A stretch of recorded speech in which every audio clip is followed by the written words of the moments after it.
Rehab 1220 and 98.1 FM here at KHTS. My name is Cary Quashen. This is the Action Drug Rehab, and it sure is good to be here. Robby Robinson. Yes. I want to introduce you. We're waiting for a couple of guests, but because of, I guess, the accident at the train tracks, they're going to be running late. But you know what, Robby? Introduce yourself first, and then we'll go where I want to go.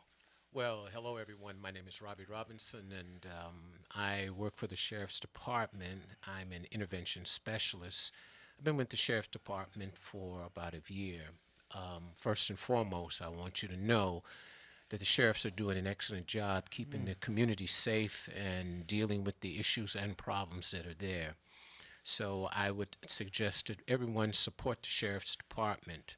Our captain, Captain Deese, is really invested in the community and hearing the things that are going on out there.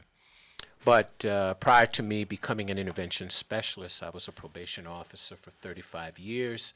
I worked juvenile and adult caseload, and most of my work was in the street. And what was good is that I understood a lot of the drug culture and a lot of the things that's going on.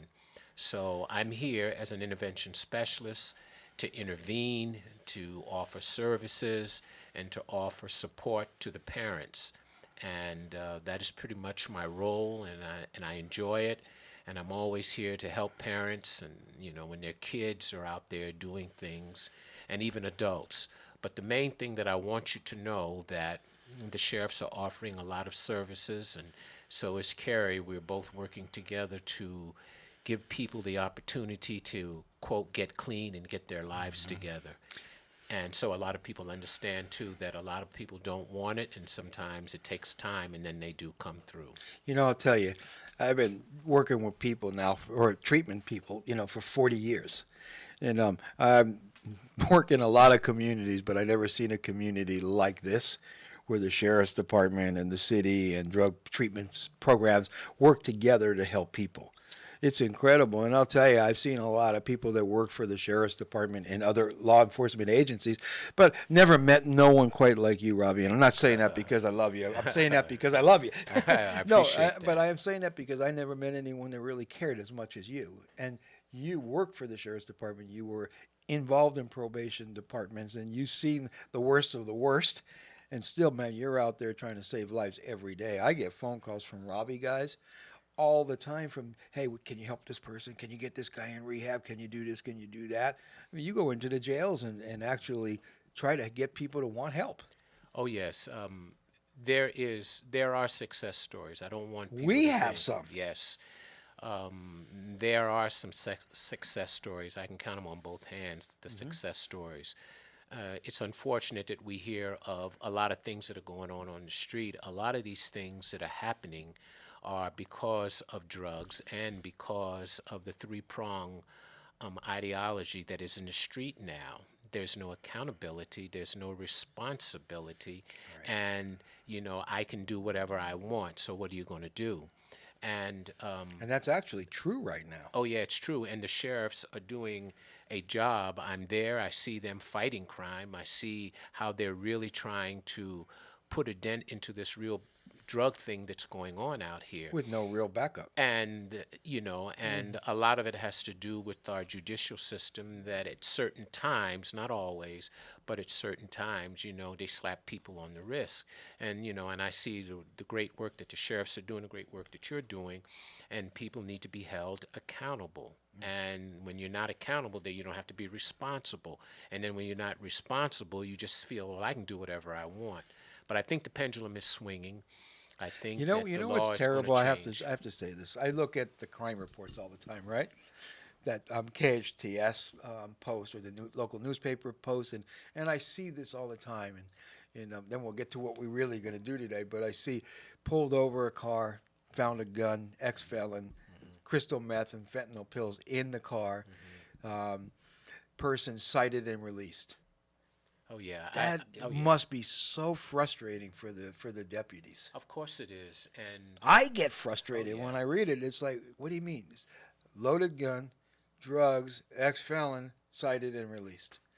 And I want to constantly reiterate that I'm there in the state, and I see them fighting for these convictions and fighting to do what is right and to protect the community.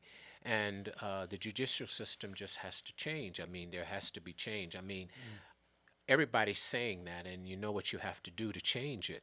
And I'm not trying to be political, but the thing is, people need to be held accountable. Years ago, when you did things like that, you were held accountable. And now, with this new thing that everybody has rights, I believe that everybody has rights. But when you violate those rights and you just keep doing the same thing over and over and over, there's got to be consequences. Accountability, responsibility equals consequences. So this is where Equals we change. Yeah, People don't change unless yeah. there's There has consequences. to be consequences. And our system's not allowing it. I mean, I'm sorry, I don't want to sound weird, but No. I feel bad for the deputies right now. It's a hard time to be a cop, isn't it? Yeah, it is, but they're very honorable. Oh, They're yes. they're true American patriots. They're They are. true men of honor. They're true men and women who are risking their lives on the line. And we have a great city manager, Ken Stripling, great man. He supports the police. I mean, I know him and I know his work, and he's very supportive of the police. We have Captain Dietz, and we have just a plenty of people here that are really invested in helping the community. So with these things, my role as an intervention specialist, hey, there's services here for you. And people are talking about, well, they don't have, no, the sheriffs and with yourself and other things, there are services in Santa Clarita to help people. But a lot of the people, let's get real, don't want the services. There's services for the homeless. There's services for mental health. There's numerous services here, but you have to want the help. Exactly. And the other problem is there's no consequences now for not getting services. That's right. So that's got to change, and I know that the system is working on making a change right now. Right, The system right. is working on making a change, and my hat's off, like you said, to all people in law enforcement right now, because it's a tough job anyways, and what's going on out there really makes it a little tougher. Well, your job is tough too. I mean, because I come by and see you at least 2 or 3 times a week, and I see the work that you're doing. I see the work that Lance Curtis is doing, and some of them, Mike, and some of the other people there, the counselors who are constantly trying to instill into people who are using, these opiates and narcotics that there is a better life. And I remember seeing one woman who was there. She was going through the process. She was getting clean, and all of a sudden, she just decided she wanted to go back to that life. And I saw her walk away. I actually saw her walk away, and I saw that, you had put work in, but if she comes back, you're still willing to help her. That's the girl that Jennifer, and I'll mention her name, Right. but that's the girl that we pulled off the side of the freeway, living in a tent, using fentanyl and any other kinds of drugs that she could use, and was a nurse at one time, and just fell apart. And as we were treating her, and as she started feeling better, she actually was drawn back to the streets, man. Yes. I mean, and if you think about it, and I'm not going to knock it, I'm not going to say she's wrong, but that's where she's comfortable now. Well, well, we have to call things like it is. It is wrong because, and it's nothing that you did. She has the wrong way of thinking. As I always say, Right. you need to get your mind right. So her mind was not right. And there are triggers that cause relapse. All of us, you know it. Of course. And I understand it and you know it. But, you have to be in an environment where you can get that help. And I'm dealing, I was telling a story of a juvenile that was constantly just acting out.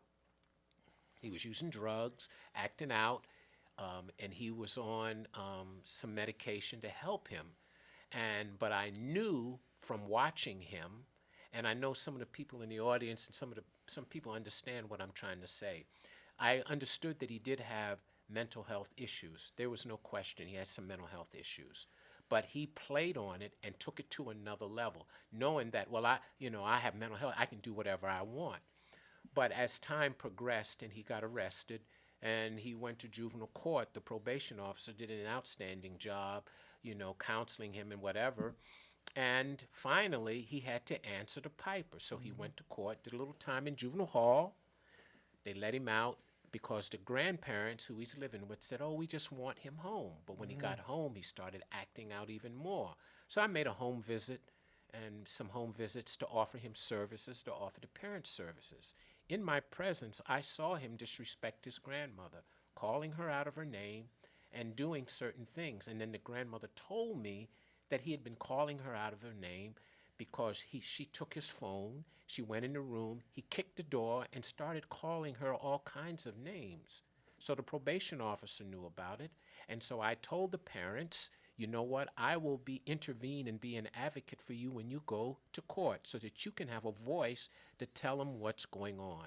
Because they told me he was harassing them and bullying them. See, this is what happens with some of these kids, not all of them, when they feel they can get away with it. So thank God we went to court. The kid got 6 months.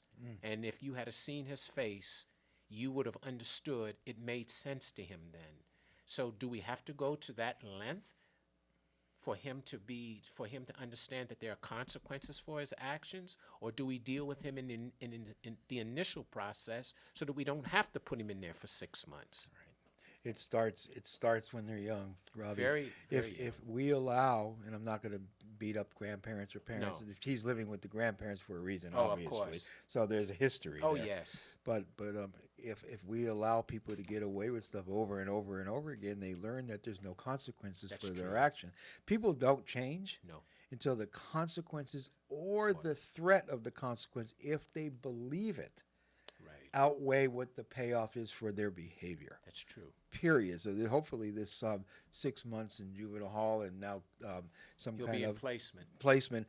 will wake him up, and he will realize that, you know what, for every action there's a reaction. And this is not what I would consider a detention, because he refused the services that were being offered by the sheriffs and the city and mental health. He refused it, and he's just continued acting. Now he's in a detained environment where he can go to school and he can get the mental health that he needs to overcome some of these issues. So now when he gets out, all we have to say is, we're going to send you back. I know it's going to resonate with him. I don't want to go back. So this is where we are with that.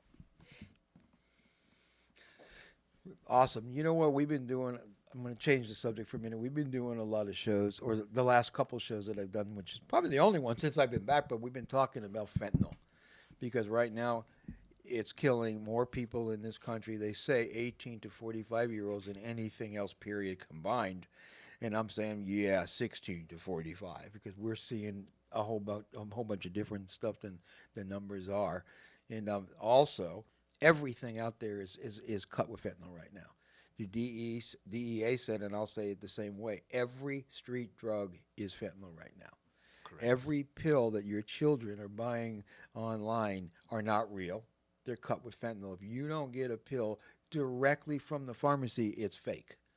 And you're playing Russian roulette with two, not one, but two bullets in a gun. So we've been talking about that. We've had some guests that were going to come on that are coming actually into my rehab today. And they're coming into the rehab because they're using fentanyl and they're hurting really bad right now. They're trying to get to the station, but something horrible happened at the train tracks, and they're not allowing anyone to come down Newhall right now. So what we're going to do, we're going to take a break. I'm going to phone them, and we're going to get them online, and we're going to talk about fentanyl and what's going on and how hard it is to kick in their lives. So we're going to take a commercial break, and we'll be back shortly. This is Cary Quashen on the Action Drug Rehab Show on 98.1 and AM 1220. Your business sign is essential to getting customers to your location. Feathers can help you get your business noticed. Feathers, now in a new larger space with plenty of parking. They walk you through each phase of your project with special attention to detail and quality. Feathers will provide you a sign that you can be proud of. Your sign will draw customers in instead of having them drive by. Visit Feathers online at feathersigns.com or go to Feathers' brand new bigger location at 26017 Huntington Drive off Rye Canyon or call 298-9442. Time for a car wash, but fearful of the scratches that go along with it? Canny Car Wash and Valencia Car Wash proudly use 100% lamb's cloth to prevent scratches and provide the best wash possible. Both locations use environmentally friendly solutions to wash and wax your vehicle, and they both accept all other car wash coupons. Give your vehicle the wash it deserves. Visit Canyon Car Wash on Soledad across from Edwards Cinema, or Valencia Car Wash on Creekside Road behind Target. Helping lead the way to a greener future, all of Burtek's Santa Clarita Valley waste collection trucks run on clean burning natural gas. Burtek takes pride in their community, and they've been serving the SCV for nearly 2 decades. Because at Burtek, we'll take care of it. It's agonizing when a family member is creating havoc in your household with excessive drug or alcohol use. Often the abuse is ignored until tragedy happens. Action Drug Rehab can assist. Their professionals can guide you step by step to navigate your loved one to get the care they crave, bringing peace to your home. With compassionate individual counseling, group sessions, and family support, Action Drug Rehab has state-of-the-art inpatient and outpatient facilities in Santa Clarita. Visit actiondrugrehab.com. Get help now. Healthcare can be difficult if you're underinsured or have Medi-Cal. Samuel Dixon Family Health Center can help. Services are available on a sliding fee schedule. The mission of the Samuel Dixon Family Health Center is to give the Santa Clarita Valley access to affordable, quality primary care. There are 3 locations to serve you: Canyon Country, Newhall, and Valverde. Go to sdfhc.org for more information and to find the location most convenient for you. Finding the right lawyer can be a challenge, but in Santa Clarita, there's no need to search when there's Hacker Law Group, Santa Clarita's premier litigation firm. Jeffrey Hacker has represented celebrities, financial institutions, accident victims, real estate developers, realtors, contractors, businesses, nonprofit organizations, and other individuals and companies with their legal challenges. Mr. Hacker is one of Santa Clarita's leaders, consistently listed as one of our most influential. When everything is on the line and you need legal counseling, visit hackerlawgroup.com.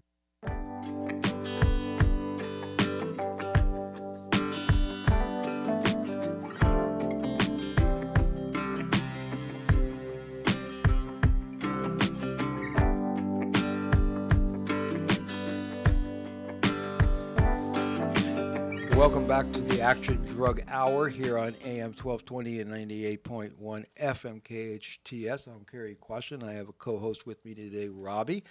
And like I was saying before we went on break, Robby, my whole thing the last couple of shows has been fentanyl. And the reason why it's been fentanyl is because God, I wish I could take people to my Facebook, you know? Correct. Or put somebody in my pocket so they could see how much death I'm dealing with on a weekly basis, because I do a lot of national stuff. So I got friends on Facebook all over the place, and every day I'm seeing my son died, my wife died, my mom died, my son died, and it's like it's so saddening, you know. So I got a couple people that were coming to the show. It's Donnie and Sam, husband and wife, and after the show they were going to come straight to rehab, which they're going to do today. Problem is they can't get here because sadly there's been something horrible happen on the train tracks here in Santa Clarita, so they had to pull over. Donnie, can you hear me? Donnie? Yeah, you're coming. I can hear you. Perfect. So first of all, I want to thank you guys for. Dante. Huh? Cary, it's Dante. That's what I said. Oh, okay. I said Dante. Yeah, Dante. Okay, so Dante, first I want to commend you and your wife, because I know how hard it is to do what you guys are going to do and come into rehab today and get clean. But why don't you tell everybody, let's start with why do you want to come into rehab and what's going on in your life? And the reason I'm doing this, Donnie, is because right now, as you know, fentanyl's the #1 killer from people that they say 18 to 45, but I'm seeing it even younger. And right now, it's a game of Russian roulette, and it's not like it used to be, get clean or not. It's get clean or die now. So, right. So what's going on with you guys? Well, you know, with me and my wife, I work a lot, and she's at home a lot with the kids, and we do good for a real long time, and then the monotony of everyday life just kind of, I don't know what it does to us, but we end up going out and using when times are good. for us. It seems like it doesn't seem like we use when times are bad. What happens is once we start using, the times start getting rougher and rougher and worse to the point where I've never been to this position where we are right now, and we're actually in my car packed up with half of our stuff, and we don't have a place to live because my wife's parents kicked us out of where we've been living for the last 10 years. How come? All because of this stupid drug. Hey, Dante, tell us what you're using. Fentanyl and meth. When I hear that, I get the jitters. You know why, don't you? It gives me the jitters to hear what you're using. You know what I mean? Yeah, it's horrible. And it's normal for us. That's so sad. Explain that, Sam, what that means.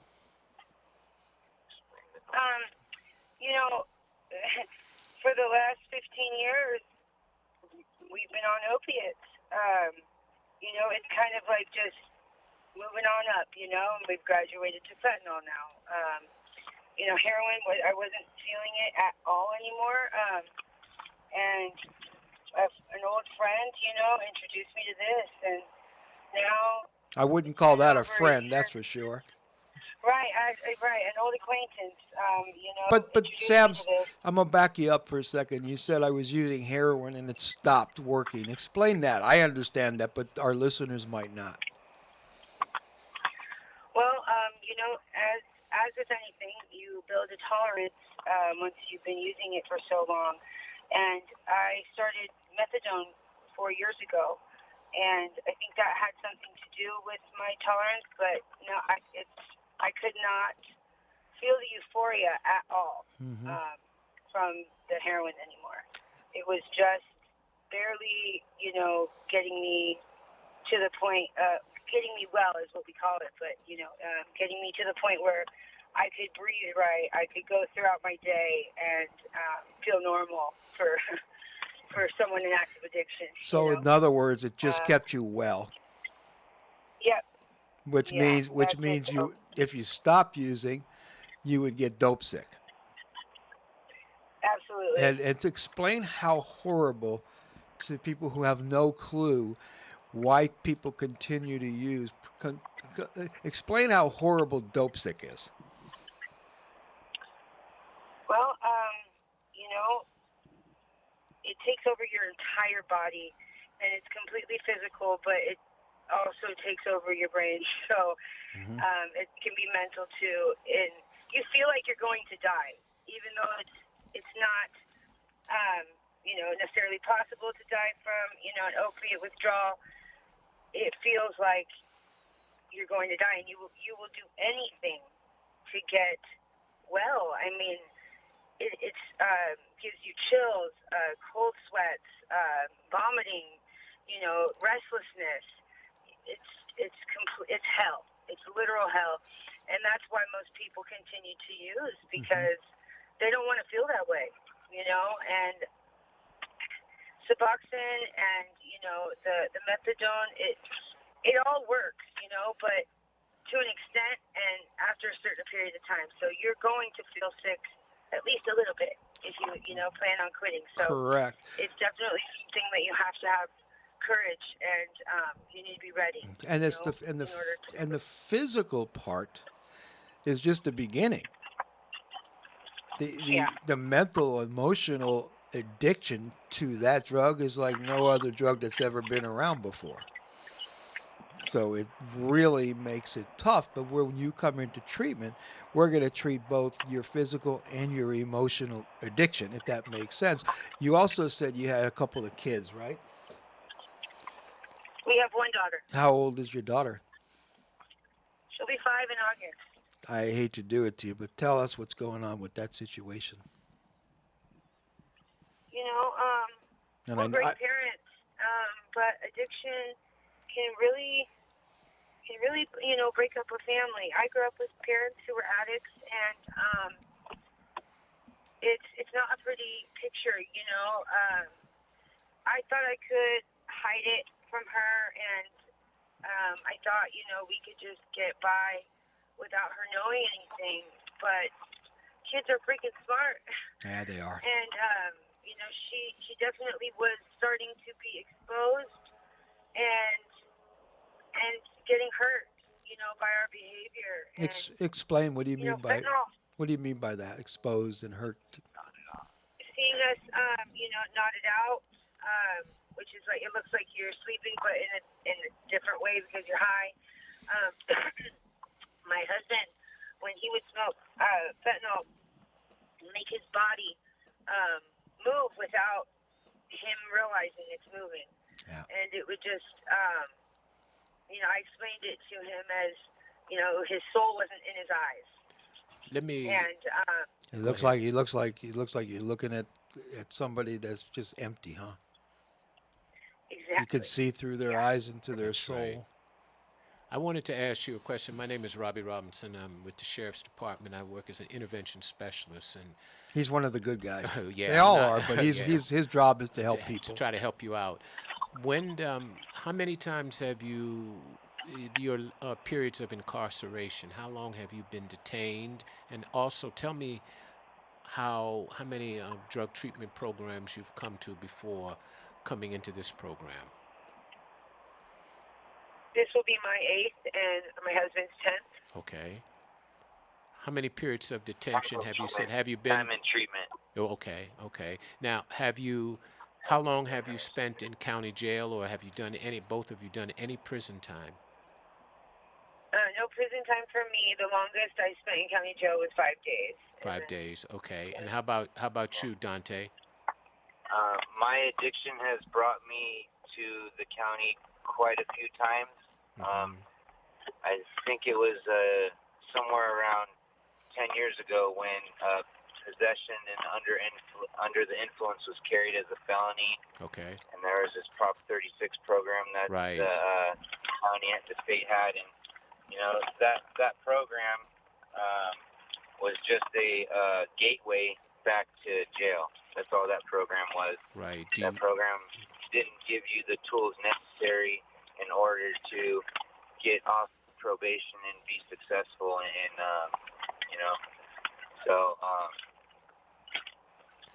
then I've been to jail. I don't know. I couldn't tell you. It's not an extreme amount, but during that time, I was probably in jail 10 times or 15 times. What is the longest All period for you the same spent? stuff, I know. What was the And longest then period when you spent? they finally gave me the opportunity to go to a long-term treatment program, that worked. But my longest I've ever spent in jail in one period of time was 6 months. Okay, you never went to prison, correct? No, sir. Okay, that's good. So, are any of you on probation or anything now? Yeah, I've been on probation since 2010. And I hadn't had a court date or gotten in trouble for 8 or 9 years, but then him and I were coming home a couple of weeks ago, and we were fighting in the car. So Which we don't do. We never fight unless we're using. It's over drugs. So, It's always over drugs and lying. But somebody called on us, a domestic call, and they came, and I got 5 misdemeanors in one night. did they when the sheriffs, were you in Los Angeles or were you here in Santa Clarita? Ventura County, actually. Okay, so when you were there, did they find any drugs in the car? Yes. Okay, so you have a court date, you're telling me, in Ventura, correct? Yes. Okay, and the last thing I'll say, and I'll give it back over to Cary, are both of you on active probation now or just going through the process? I'm going through the process. He's on active.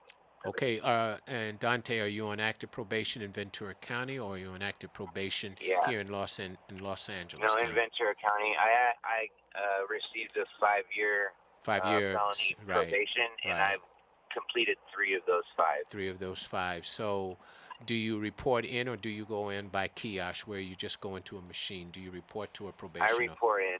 Okay, and you're on for, what is it, possession? No, this is actually for DUI, being under the DUI, influence driving of, under the influence. drugs or alcohol. Now, I'm going to turn you back over to Cary. What makes you believe now that getting into Action Rehab is going to really turn your life around? Because, and I'm going to say this, and I'm not trying to be smart. Don't tell us what we want to hear. Tell us what you know you need to do, and are you willing to do it? What's different, buddy? What's different? Yeah. Okay. Why this time? And you know what? I mean, I know that something happened this time that has never happened to me before because it just hasn't been the right time, you know? And I know that people always say you got to do it for yourself, and I am doing this for myself, but something happened to me and allowed me to have a clarity of mind for a brief moment in time, and I kind of call that a spiritual experience, what I went through. Okay. And basically what happened was after our daughter got taken from us, and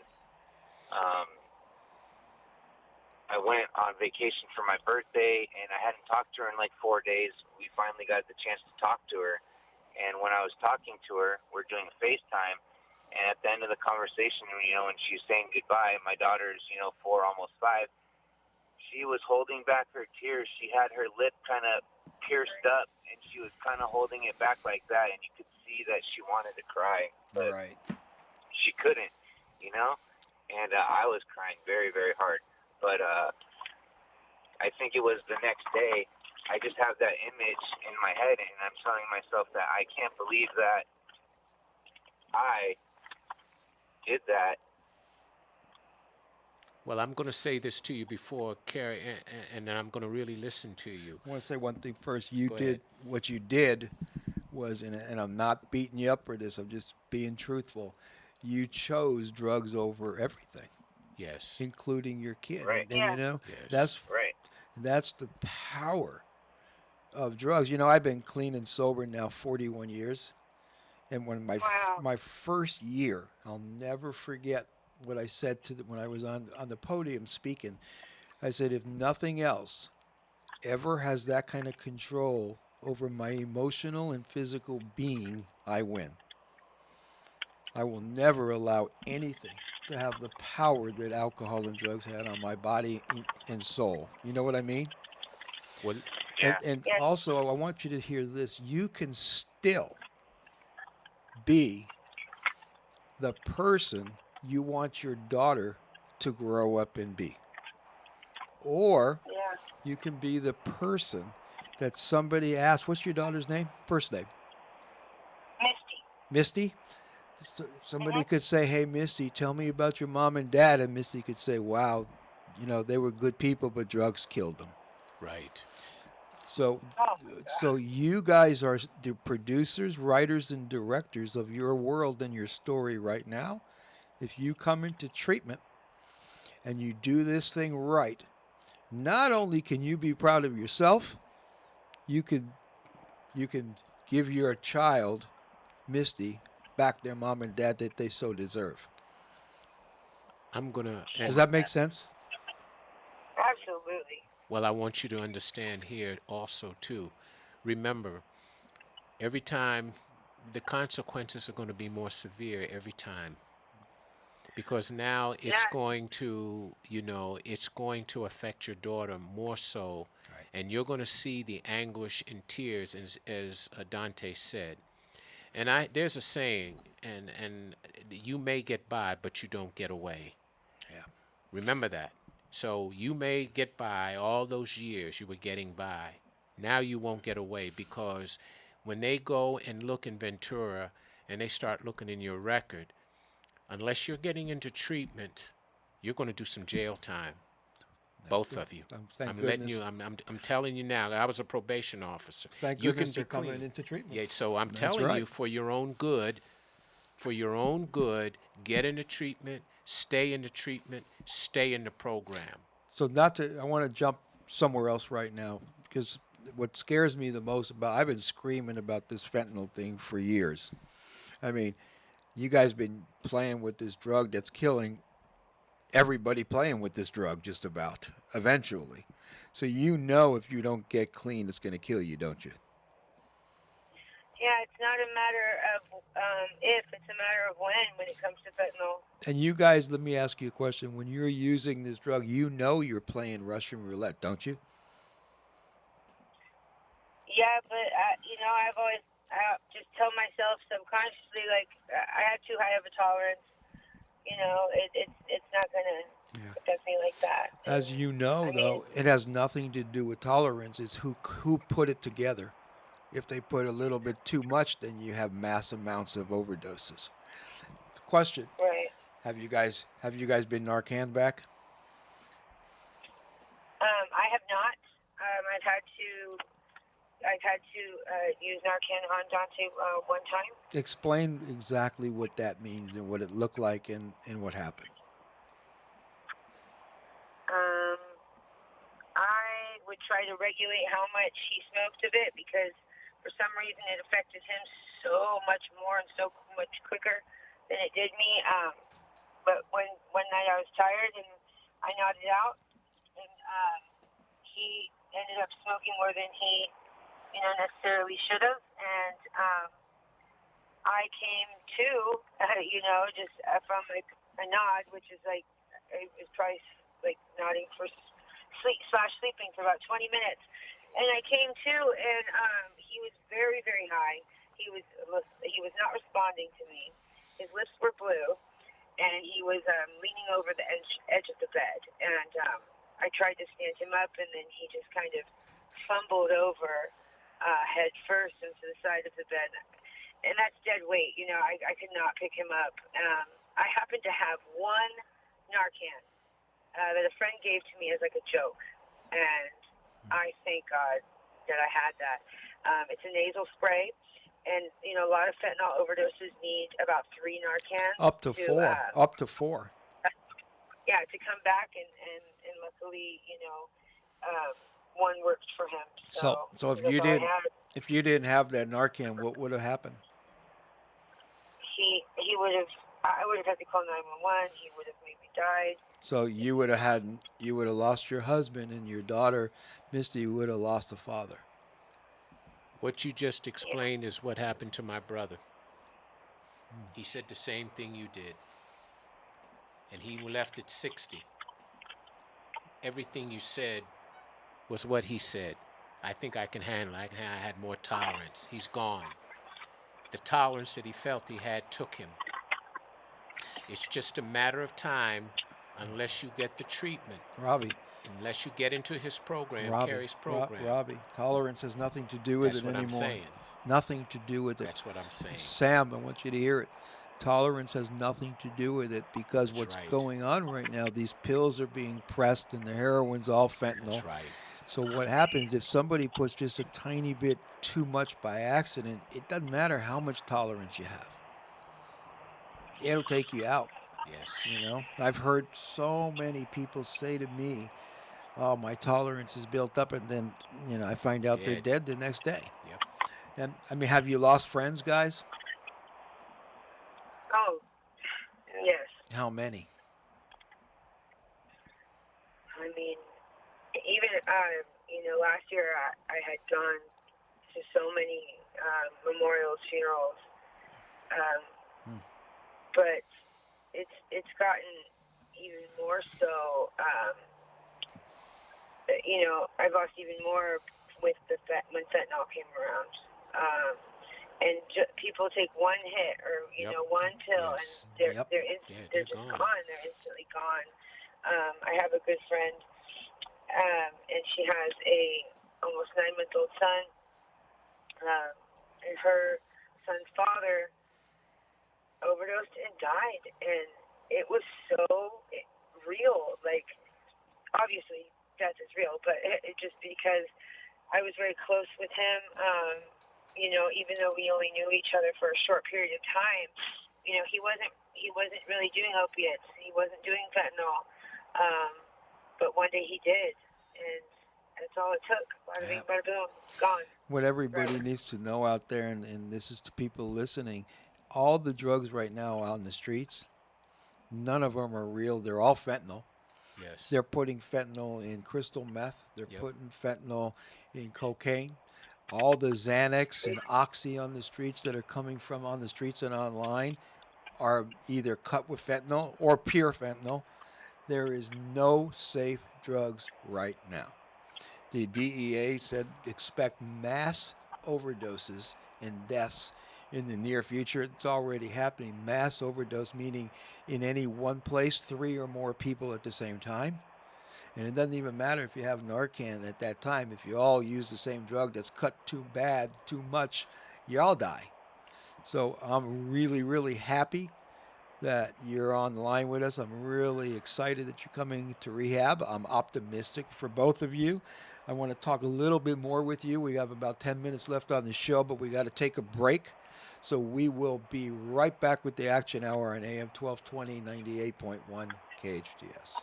Be right back. Healthcare can be difficult if you're underinsured or have Medi-Cal. Samuel Dixon Family Health Center can help. Services are available on a sliding fee schedule. The mission of the Samuel Dixon Family Health Center is to give the Santa Clarita Valley access to affordable, quality primary care. There are 3 locations to serve you: Canyon Country, Newhall, and Valverde. Go to sdfhc.org for more information and to find the location most convenient for you. Finding the right lawyer can be a challenge, but in Santa Clarita, there's no need to search when there's Hacker Law Group, Santa Clarita's premier litigation firm. Jeffrey Hacker has represented celebrities, financial institutions, accident victims, real estate developers, realtors, contractors, businesses, nonprofit organizations, and other individuals and companies with their legal challenges. Mr. Hacker is one of Santa Clarita's leaders, consistently listed as one of our most influential. When everything is on the line and you need legal counseling, visit hackerlawgroup.com.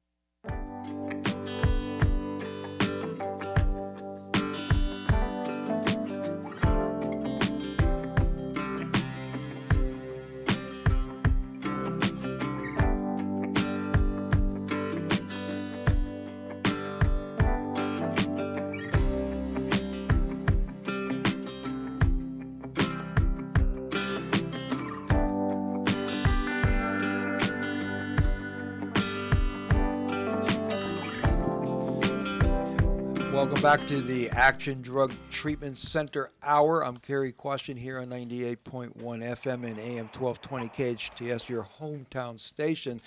I got Dante and Sam on the phone, and I got my good friend Robby Robinson, which is the intervention specialist for the Sheriff's Department, here sitting with me co-hosting the show today.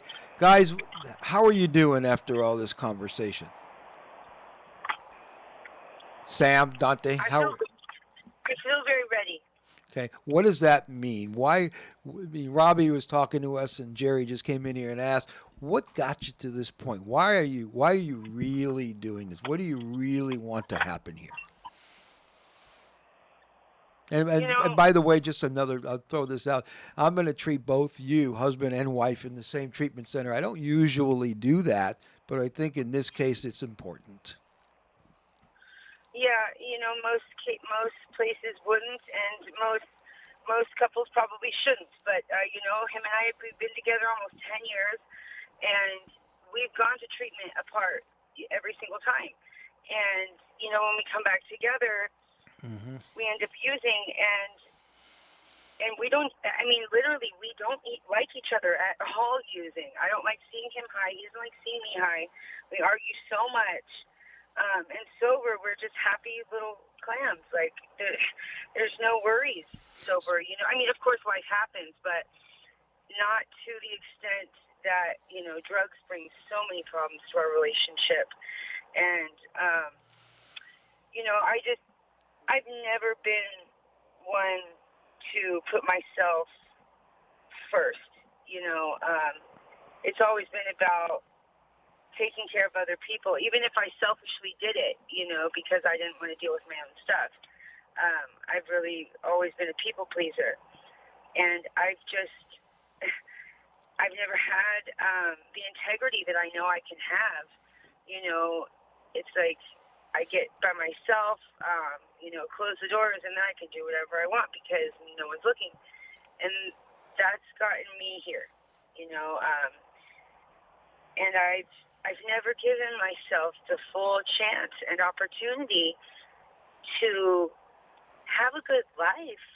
I mean, my daughter really deserves her parents. You know, we're awesome people, but with drugs, it just robs us of everything. You know, you said one thing. I'm going to beat it into your brain and a lot in the next few weeks. Your daughter deserves a mom and a dad, and right now she's got junkies. Yeah. And she deserves more than that. And I'm sorry, I'm not trying to be mean or nasty, but that's a fact. You know? No, yeah. We And need the truth. It's all good. and I know you guys love your daughter. I know you do. But you got to be able to love yourself now, and the only way you can do that is by changing. My guess is your parents have your child, yes? Yes, and you know, my parents have dealt with us for a long time using, and this particular time has been the worst that they've ever reacted. You know, my grandparents went to the hospital a couple weeks ago. That's who we live with. And, you know, my mom and dad, they're just not going to put up with it anymore, you know. And so much of me wants them to you know, have some compassion or understand, because I grew up with them being addicts. But, you know, when it comes down to it, we all want the best for my daughter, you know, and that means no using for mom and dad, period. You got to be the person you want your kid to grow up and be, guys. You know? Yeah. Otherwise, it's going to be that horrible story. Tell me about your mom and dad. Well, you know, their dad. Hey, Dante, what are you going to do if you come out of rehab, man, and you're doing really good, and then Sam gets loaded? Just a thought. That's what, well, I mean, that's one of the things that I'm going to be working on when I'm in treatment. But, you know, I have to be. You don't have to answer that question, but I want you both to think about this. I mean, you're doing this together, you know, and you got to make it work this time, guys, because what you're playing with is going to kill you for sure. That's right. Yeah. And then your child's going to wake up without parents. I know that, you know, we're on the air, but this is taped also. And your parents will be able to see this. Your daughter will be able to see this when you want them to. Would you like to say anything to your family? Oh, wow.